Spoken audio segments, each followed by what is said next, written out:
inshallah, magbigay lang tayo ng konting, kumbaga share, ika nga. Sino dito yung mga non-Muslim? Okay po. So, wag po kayong mailang, ha? Hindi pa sila nangangain. Okay. So, nandito tayo para lamang, kumbaga ay bawat isa sa atin may mga kanya-kanyang papel.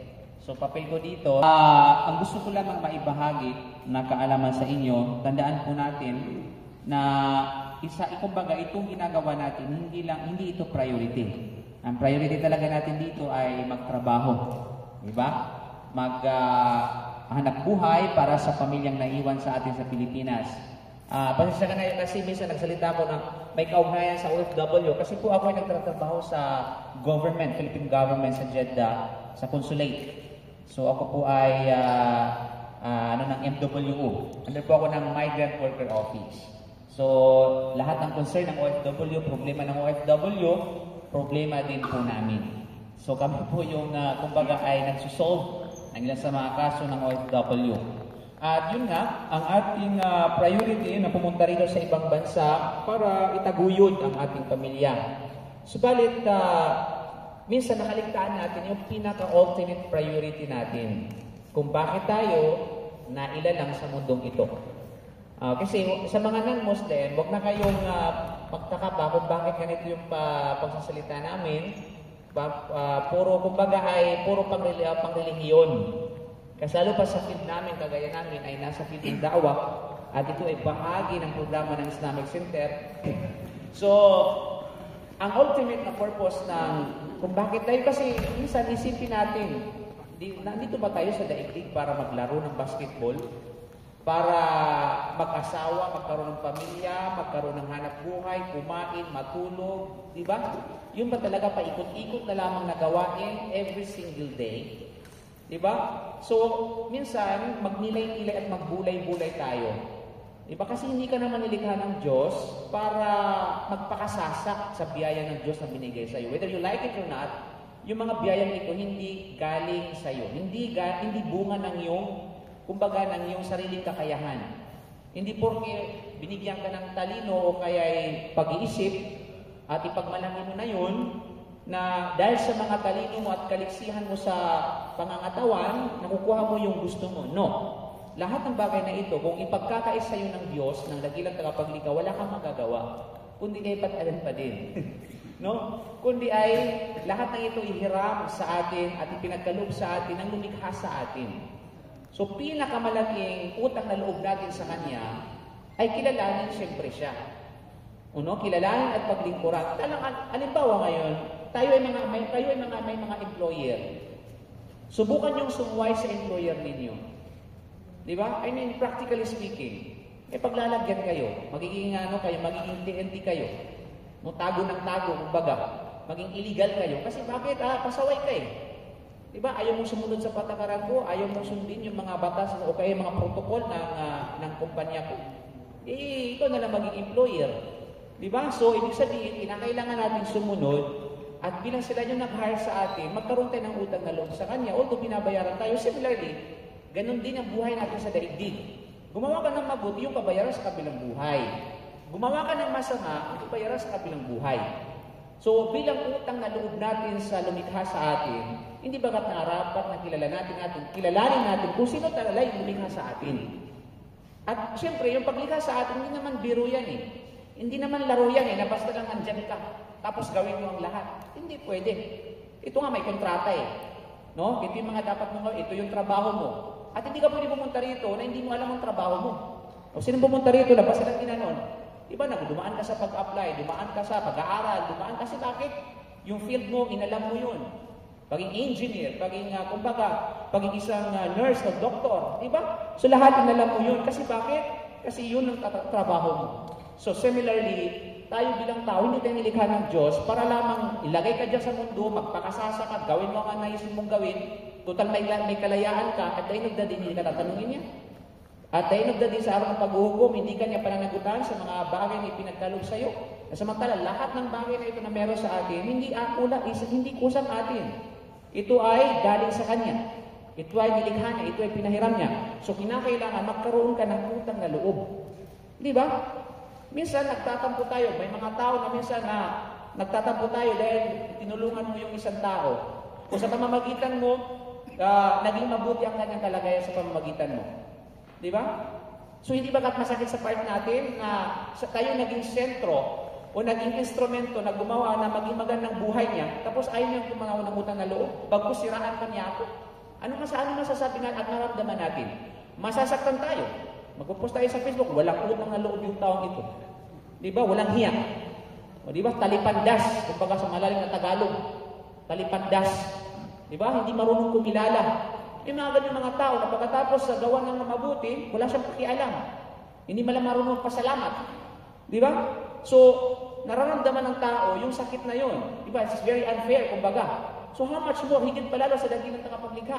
Na pagkatapos kanyang likhain, pagkatapos kanyang bigyan ng anong mga bagay na gusto mo, kakayahan, kaisipan, at kung ano-ano, ibang sasambahin mo. Ay, dong, napaka-unfair naman yan, dong. Ibang kilalanin mong Diyos. Sa iba ka tumawag, sa iba ka sumamba. Di ba? So, sa araw ng paghukom, kaya nga may paraiso, mayroong impyerno. Kasi yung mga pasaway, ayaw tumanaw ng utang na loob at kumilala ng Diyos bukod sa Kanya, bukod sa dakilang tagapaglikha talaga, lumikha ng paraiso at impyerno, ay meron siyang paglalagyan sa impyerno ng apoy. Subalit kapag marunong kang tumanaw ng utang na loob, kinilala mo siya, di ba? Na-recognize mo siya, sinamba mo siya, pinagsilbihan mo siya, nandiyan naman ang paraiso. Ganun lang yun. So, ang buhay natin sa daigdig na ito may layunin. Ang layunin, kilalanin mo yun, alamin mo yun. Sapagkat hindi ka nilikha dito ng Diyos para maglaro ng basketball lang. No? Hindi ka nilikha ng Diyos dito para magtrabaho 24 hours. Tapos wala kang ginawa para sa Kanya. Wala kang ginawa, wala kang effort na makilala siya kung sino ang tunay na lumikha sa iyo. At ang tunay na lumikha sa iyo, siya ang lumikha sa lahat ng sanlibutan. Siya ang lumikha sa lahat ng mga propeta at mga sugo, mula kay Adan hanggang sa pinakahuling tao. Siyang lumikha ng paraiso, siyang lumikha ng impyerno, siyang lumikha ng kaparusahan, siyang lumikha ng mundo na ito. Lahat siya, nag-iisa lamang siya. Kasi walang dalawang Diyos. Kailanman, walang tatlong Diyos. Wala. Nag-iisa lamang ang Diyos. Kasi pag nagkaroon ng dalawang Diyos, problema yan. Dalawang presidentahan. Hindi nga pwede magkaroon dalawang presidente. Maging sa maliit na kumpanya. Kasi pag nagkaroon yan, problema talaga. Di ba? Kumbaga kabuuan, may mga tao. Kasi sino pa talaga susundin ko? Di ba? I mean, logically speaking, walang pwedeng mamahala, walang pwedeng maging isang mag-lead na dalawa, tatlo, sa lahat ng bagay. Walang pwedeng tagapaglikha, maliban lamang sa isa. At ang tunay na dakilang tagapaglikha, mga kaigsuuna sa Bisaya, ay tunay. Hindi siya pwedeng maging isang likha, kailanman. Hindi siya pwedeng likhain niya ang kanyang sarili at gawin niya ang kanyang sarili na ganito at magpakababa para lang makilala ng kanyang likha. No. Hindi yan katangian ng tunay na dakilang tagapaglikha. Ang dakilang tagapaglikha, siya ang dakila sa lahat ng dakila. At kailanman hindi niya pwedeng ibaba ang kanyang sarili o kaya magpakahayo para lang makilala ng mga hayop na siya'y Diyos. O kaya magpaka-engkanto para makilala ng mga engkanto na siya'y Diyos. Magpakatao para makilala ng tao na siya'y Diyos. Hindi yan ang tunay na Diyos. Ang tunay na Diyos ay ang siyang nag-iisa lamang at hindi pwedeng magbago. Hindi pwedeng ibaba ang kanyang sarili para kilalanin ang kanyang mga nilikha. Kailanman. Hindi ang Diyos ay manatiling Diyos at hindi pwedeng maging isang tinatawag na sabi nga nila, the Creator must be a Creator. It not must be he not be a creation. Cannot be a creation. Hindi pwede maging nilikha ang isang tagapaglikha, mga kapatid at mga kababayan. So, kinakailangan, alamin mo sa sarili mo kung sino ang lumikha sa iyo, sambahin mo siya, pagsilbihan mo siya sa babaki kasi isa lang yung patutunguhan natin, ang libingan at ang araw ng paghuhukom. At pagdating sa araw ng paghuhukom, binigyan ka ng isip nung ikay nabubuhay pa, hindi mo ginamit yun sa katotohanan. Binigyan ka ng paningin para makita ang katotohanan. Binigyan ka ng tainga para marinig mo ang katotohanan. Subalit nang matigas ka, then meron kang kahihinatnan. Kayo ang mga saksi na lahat ng mga ito ay ipinarating namin sa inyo. Ang sambahin ninyo yung sinamba ng lahat ng mga propeta. Kasi kaya nga ang reason kung bakit ang Diyos ay nagpadala ng mga propeta, mga sugo, ano bang silbi ng mga sugo at mga propeta? Anong papel nila? Di ba? Bakit pa, di ba, kung iisipin natin, bakit pa kailangan magpadala ang Diyos o dakilang tagapaglikha ng mga propeta at mga sugo kung pwede naman pala sa magkatawang tao para sabihin sa mga tao na ako'y Diyos? Anong sabi ni Propeta Adan? Anong sabi ni Propeta Noah? Anong sabi ni Propeta Moses? Anong sabi ni Propeta Abraham? Kung ganun. Kaya nga sila pinadala para sabihin sa mga tao na ako ang Diyos. Kaya nga sa banal ng Quran, malinaw sinabi niya, Innani anallah, la ilaha illa ana fa'budni wa aqimis salata li dhikri. Sabihin mo na ako ang nag-isang Diyos, ang Allah. Walang ibang Diyos na dapat sambahin maliban lamang sa akin. At huwag kahit gumawa kayo ng pagdarasal bilang pag-alaala sa akin. Isa lang ang mensahe ng mga propeta mula kay Adan, kay Jesus, hanggang kay Propeta Muhammad. Sambahin lamang ang nag-iisang Diyos, walang iba kundi ang Allah. Na kung saan siya ang Panginoon ng lahat ng mga propeta mula noon hanggang sa pinakahuling propeta at hanggang sa pinakahuling tao, siya lamang ang dapat sambahin at wala ng iba pa. So yan ang dapat natin sambahin, mga kababayan. So merong purpose ang pagpunta mo rito at pag naparoon ka rito, naparito ka sa daigdig upang makilala siya at upang sambahin siya. Okay? So now, inshallah, kasi ayaw ko makamas pag nagsalita ako, talagang bahala talaga kayo. Kung hindi niyo ako pipigilan. Okay? At ano ba? Ilang minuto na lang yung ano? So maraming salamat mga kapatid. Pero pa tayo? Okay, maraming. Ano, wala na? Wala, okay. Maraming salamat po. Pasensya na po talaga. Sabi ko sa inyo, pinili mo talaga ako. Okay, maraming salamat po sa inyo. At nawa, inshallah, keep safe po. Huwag masyadong maging emosyonal sa loob ng court.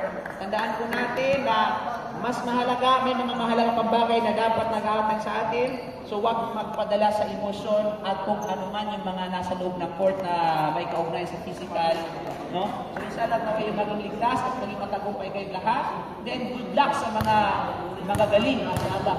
Okay, at naway lahat tayo ay tugdan ng Allah at tawid ng ng Allah. Wa alhamdulillah, alhamdulillah, asyhadu an la ilaha illa anta, astaghfiruka wa atubu ilaik. Assalamu alaikum warahmatullahi wabarakatuh.